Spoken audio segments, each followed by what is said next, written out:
madaxweyne maanta dhan waxa reer gaalkacyood ku celcelinayeen gaalkacyo ammaan darraa ka jirta ammaan darraa ka jirta ammaan darraa ka jirta waa beentood anaa horta kuu sheegay fulinimo ka jirta inay fulinimo ka jirta waxa kuu cadaynaya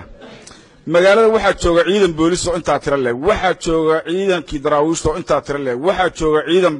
magaca B ka wada bilowda anu ma kala tira badan baa jooga waxaa jooga 700 kun oo dadka magaalada ah waxa laga baqayaana ciidan unug ma dhamaxta oo ku noqday gaalkacyo oo dhan bahasha lidaad bahal higle oo kale warqon bahal higle ma aragteen saas u soo marta qoon bahal higle ma aragteen qoon bahal higle markaasay mid walba 9 saac buu masaajidka ka cararaa wuxuu galaa gurigiisa dadka inta tira leeg marka gaalkacyo fulinimo ka jirtaan waxa koor la mashaariidan waa weyn inta fidinaysi oo dhisaysan waxa u baahan yihiin laamiye yar yar oo xaafadaha dhex marmara oo ay markay masaajidka baxaan durbadii ku cararaan gurigooda ku gaaraan intaas u baahan yihiin xaqiiqdu waa saa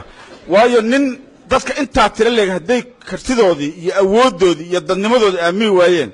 yaa wuxuu qabanaya waa cidna gaalkacyo waagana waxa marjoon waxaan maqli jirnay waxa laga helaa wiil bilaa oo gabar bilaa dhashay oo reer beerkii boga belagoys ka soo jeeda